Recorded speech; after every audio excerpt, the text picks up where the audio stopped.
Muita gente associa o sofrimento da seleção brasileira em finais de Copa do Mundo somente à França ou ao Uruguai, casos muito mais conhecidos.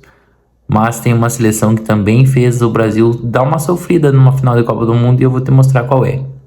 Mas um pesquisador mais atento vai lembrar que em 1962 o Brasil teve que suar sangue para virar um jogo para cima da antiga Tchecoslováquia.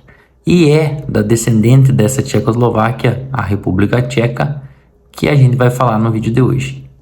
Pois é, depois de 20 anos de um vácuo absoluto em que a República Tcheca não conseguiu chegar à Copa do Mundo, exatos 20 anos após a Copa de 2006, os tchecos voltam ao Mundial.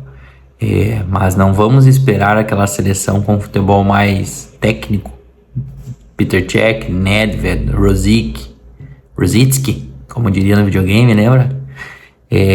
Vamos esperar uma seleção mais física, mais retrancadinha e com um jogo muito mais físico do que daquela seleção.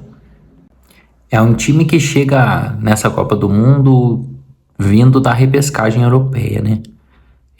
Infelizmente para os tchecos, eles precisaram das eliminatórias, eles ficaram em segundo no grupo deles das eliminatórias, né? Ficaram atrás da Croácia, que ficou em primeiro, classificou direto, e eles foram para a repescagem. Pegaram a Irlanda, né? Empataram em 2-2, depois está perdendo de 2-0, buscaram um empate, levaram para a prorrogação e ganharam nos pênaltis por 3-2. E aí enfrentaram no jogo decisivo a equipe da Dinamarca. Dinamarca de Eriksen, Højlund, Mæhle e companhia limitada. Uma seleção que eu acho até mais qualificada que a República Tcheca. Mas os tchecos saíram vencendo, jogavam em casa, saíram vencendo, gol do Pavel Such, tomaram o gol de empate, foram para a prorrogação. Na prorrogação, cada seleção marcou um gol e foi novamente para os pênaltis. E nos pênaltis, mais uma vez brilhou a estrela da República Tcheca, saindo vencedora e carimbando a vaga para o grupo A da Copa, onde vai enfrentar África do Sul, Coreia do Sul e México. Inclusive estreia dia 11 de junho contra a Coreia do Sul. Antes de mais nada, eu sou o Ictor, você está no Futebol com Ictor e esse é o terceiro vídeo de uma série de vídeos que a gente vai fazer sobre a Copa do Mundo nesse canal. A gente está tentando correr contra o tempo e apresentar as 48 seleções antes do Mundial começar. Vamos que vai dar boa. Falando de agora, nesse mês de abril, o clima em Praga é de alívio pela classificação da República Tcheca para a Copa do Mundo após esse longo período fora. Mas a imprensa tcheca, pelo que eu pude pesquisar para esse vídeo, ela ainda tem algumas lacunas que precisam ser respondidas, sabe? Não é uma seleção que eles botam fé. No país ainda, tem muita desconfiança. O técnico começou agora um trabalho no final do ano de 2025. É um técnico já bastante experiente, né? E começando um trabalho na República Tcheca, focado muito no mental dos jogadores, tentando fortalecer a mente para que nos momentos de pressão a equipe não sucumba. E lidou bem com a pressão, tanto que saiu 2 vezes vitoriosas em 5 dias, né? A República Tcheca eliminou 2 seleções nos pênaltis, mais pressão que pênaltis. O técnico Miroslav Kubek tem 74 anos. E ele foi chamado como um bombeiro às pressas depois de uma má campanha nas eliminatórias, que não era um grupo tão forte, esse grupo da República Tcheca, né? Tanto que a Croácia que foi a primeira colocada. Não que a Croácia seja um time ruim, né? Mas a República Tcheca chegou a perder por 4-1 para a Croácia nas eliminatórias e perdeu para as Ilhas Faroe. E cara, dá para contar nos dedos quem consegue perder para as Ilhas Faroe. Então, como não classificou direto, o técnico antigo foi demitido e foi chamado o novo técnico, né? Para tentar dar um novo rumo para essa seleção. Como eu já disse, esqueçam aquela técnica do Pavel Nedved, ex-melhor do mundo e monstruoso jogador pela Juventus. Essa seleção é uma seleção de operários, né? É uma seleção bastante coletiva. É um coletivo que tem que prevalecer para que lá na frente jogadores como Thomas Souček, jogadores como Patrick Schick, consigam receber a bola em condições de finalizar e fazer gols. Mas um nome que tem sido bastante recorrente nos gols e inclusive marcou gols nos 2 últimos jogos da repescagem das eliminatórias foi o Krejci, né? É um zagueiro do Wolverhampton, marcou gol contra a Irlanda e marcou gol na prorrogação contra a Dinamarca. Tem sido um zagueirão artilheiro. Como eu disse, essa seleção tcheca ela é muito física e às vezes tem dificuldade de criar por baixo, né? E acaba utilizando bastante o jogo aéreo. Uma pena não contar com o Jan Koller, né? Jogador bastante conhecido na República Tcheca aí em 2006, ali mais ou menos. Usava bastante ele nos cruzamentos no PES. Então é uma seleção que vai abusar do jogo aéreo, né? Tem centroavante, o Patrick Schick, tipo, é um cara que é muito bom no jogo aéreo. O Ladislav Krejci, como eu já citei, é um cara também muito bom no jogo aéreo. Então, aquela hora que o jogo aperta e começa o chuveirinho, a República Tcheca tem chances de assustar muita gente aí nesse grupo. Basta ter a paciência correta para acertar os cruzamentos e tem um bom arsenal de jogadas aéreas, né? Ainda falando do Patrick Schick, né, centroavante do Bayer Leverkusen, eu vi uma notícia de que o Bayer Leverkusen e a seleção tcheca, em comum acordo, contrataram um fisiologista alemão para tratar o Patrick Schick para ele não chegar baleado na Copa. O que é interessante pensar? É toda uma seleção blindando o seu craque, né? É o craque tcheco, é o melhor jogador da República Tcheca. Então, além da experiência, ele também traz gols, traz performance. É um cara que, se deixar com um pouquinho de espaço ali, ele tem capacidade para ser letal no ataque. Então, há uma blindagem da seleção, né, e do clube também em conjunto, para que ele chegue bem na Copa do Mundo. Muito interessante pensar que há esse planejamento já, né, para que se faça uma Copa interessante. Isso, inclusive, vai ser um ponto que eu vou analisar mais para frente quando a gente for falar sobre as chances da República Tcheca nesse grupo. Como eu sou historiador, eu vou dar uma olhadinha no passado dessa seleção, né? Ainda como Tchecoslováquia. Eles foram vice-campeões em 34 contra a Itália. A Itália sediava a Copa e foi campeã, vencendo por 2-1. E perdeu para o Brasil em 62 no bicampeonato brasileiro. Mas deu um suador no Brasil, saiu ganhando e tomou a virada, né? O Brasil estava sem o Pelé na final, né? E aí, na década de 90 ainda, fez a última participação como Tchecoslováquia, caiu para a Alemanha, que foi ser campeã. Isso é na Copa 90, né? E aí voltou à Copa como República Tcheca em 2006, a sua primeira participação e última, né? Até então, com um time bem interessante, Pavel Nedved, como eu já disse, Tomas Rosick, Koller, Peter Cech. Era um time que podia dar mais do que deu, né? Venceu a estreia por 3-0, eu não vou lembrar, contra os Estados Unidos. E aí acabou perdendo para a Gana e perdendo para a Itália, que se tornou campeã da Copa, né? Então, estreou muito bem, né? Parecia que ia, e aí acabou não passando nem da fase de grupos da Copa. Ficou pelo caminho. Esse fato de fazerem 20 anos que a República Tcheca não participa da Copa do Mundo é uma coisa a se pensar. Então, nenhum jogador desse ciclo atual participou de Copa. Então, são todos estreantes. Todo mundo vai sentir a vibe pela primeira vez. Aí, quando você olha para uma seleção do México, já tem jogadores que participaram de Copa e vão jogar em casa, obviamente. Nesse grupo A, né? Coreia do Sul tem jogadores que já jogaram Copa, já jogaram oitavas de Copa também.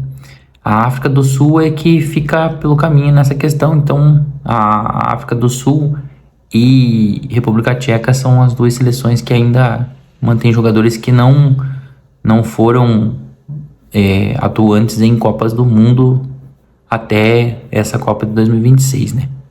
Vamos falar agora sobre a logística dos tchecos para essa Copa do Mundo. Como todo mundo sabe, em junho já começa o verão no hemisfério norte. Então, no México, nos Estados Unidos, vai estar fazendo mais calor. Como a gente acompanhou a Copa do Mundo de Clubes no ano passado, alguns times europeus principalmente sofreram muito com o calor nos horários dos jogos da Copa do Mundo de Clubes. Algo que não vai ser diferente para as seleções que vão para a Copa do Mundo de Seleções, né? Então, a República Tcheca estreia contra a Coreia do Sul em Guadalajara, no México, enfrentando calor e um pouco de altitude. Aí viaja para enfrentar a África do Sul em Atlanta, nos Estados Unidos, né? No estado da Geórgia. E aí volta para o México para enfrentar em Monterrey, se eu não me engano, a seleção mexicana. Então, viaja em 13 dias ali, faz 3 jogos em 2 países diferentes. E num desses jogos vai enfrentar o dono da casa, né? Provavelmente brigando por um primeiro lugar do grupo ou até brigando pela classificação. Então é um jogo muito difícil de se fazer como o último jogo da primeira fase. Então a República Tcheca tem que tentar se manter bem para não precisar de pontos na última rodada, né? Ainda nesse quesito logística e desgaste físico, a República Tcheca foi a seleção que mais gastou substituições por questões físicas, principalmente cansaço, nas eliminatórias para a Copa, né? Nos playoffs da eliminatória agora, né? Então, principalmente no segundo tempo, esse time tende a cansar por fazer um jogo muito físico. Então, se pegar um adversário mais velocista, como a Coreia do Sul, como a África do Sul, México, que joga com pontas rápidos, né? Pode sofrer bastante quando a parte física decai, né? Então tem que cuidar muito no segundo tempo. É uma preocupação já dos tchecos, essa questão física do segundo tempo da partida, sabendo que vão enfrentar muito calor e muita pressão dos adversários. Aqui a gente chega numa parte do vídeo que é o que eu já fiz nos outros, que é tentar dar uma nota de surpresa para essa seleção. Não há muita esperança assim de que a República Tcheca vá fazer uma Copa como a Croácia fez em 2018 ou como o Uruguai fez em 2010, né? Chegando mais longe do que era previsto. Mas, para mim, isso é baseado em achismo, né? É baseado em ictorismos. E eu acho que a República Tcheca passa nesse grupo A.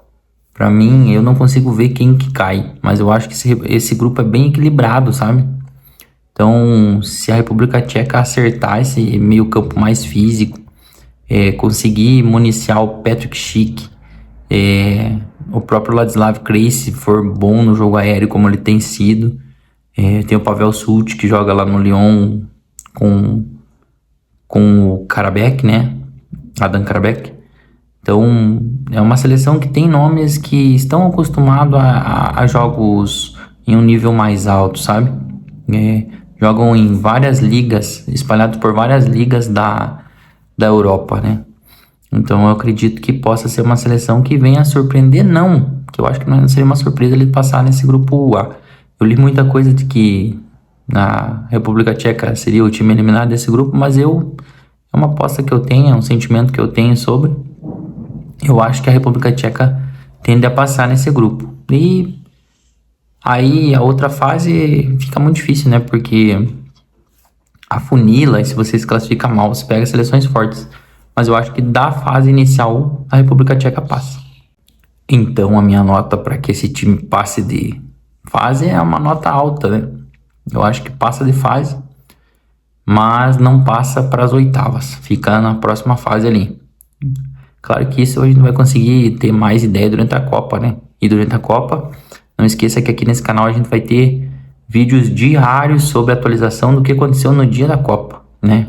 Vou conseguir um vira-tempo lá do Harry Potter para conseguir trabalhar no meu trabalho normal e dar informação para vocês aqui. Então, quem puder ajudar, seguindo, compartilhando, comentando, vai fazer muita diferença, porque é um conteúdo que eu tô tendo que criar, até a demora nesse vídeo da República Tcheca, é porque eu tô conciliando para fazer com o trabalho, aí, cara, pesa, casa, trabalho, filho, né, aí mais os vídeos, acaba demorando para sair um vídeo novo. E aí, para você, a República Tcheca passa de fase ou fica nessa fase? Tem condições de vencer algum jogo? Vai perder os 3 jogos? Eu já disse a minha opinião, eu quero a opinião de vocês aqui nos comentários. Esse é o 3º vídeo da nossa série, então faltam 45 seleções para eu analisar. Não sei se vai dar tempo, mas eu vou fazer dar tempo. aquele negócio, combinar não sai caro. Eu combinei lá no primeiro vídeo comigo mesmo, e se eu combino comigo mesmo eu tenho que cumprir. Que a gente vai fazer esses 48 vídeos das seleções. Tô ansioso por algumas seleções já, né? Tem outras que é meio chato de fazer, mas a gente tem o material já pronto, né? Esperando pra ir postando, assim, né? Material pronto que eu digo, não um vídeo filmado, né? O roteiro já, o estudo feito das seleções. Então, como eu disse, esse foi o terceiro vídeo. Quem ficou até aqui, dá um like no vídeo, me ajuda, compartilha. E vamos pra próxima equipe, que é a última desse grupo, que é a África do Sul, né? E aí já vamos pro grupo B, grupo C, e vamos até o grupo L da Copa, né? Esse ano são 12 grupos na Copa do Mundo. E cada dia se aproxima mais a Copa e eu fico com menos tempo para gravar. Teve Liga dos Campeões, aí teve jogos do Palmeiras que eu quis cobrir também, e aí acabei deixando para trás, mas agora eu vou voltar com todo o foco aí para que possa adiantar esses jogos das seleções, né? Esses jogos não, essas análises das seleções para a Copa do Mundo. Então a próxima é a África do Sul, já vou tentar mandar amanhã, aproveitar o feriado aí para dar uma adiantada. Deixe seu like nesse vídeo. Obrigado por ter ficado até aqui. Vamos melhorando o nível de gravação. Vai ficando mais fácil da gente falar também. E aproveite para seguir agora. Daí daqui a um tempo você vai dizer assim, ó. Pô, cheguei aqui, eu era, sei lá, o 100º inscrito. E agora já tá um canal grande. Tomara, né? Vamos lá que vai dar boa. Hoje tem um vídeo do análise sobre a partida do Palmeiras de ontem. Vai estar aqui no canal também, né? Pra quem se interessar. Vamos nessa que tem muita coisa pra ser gravada aí.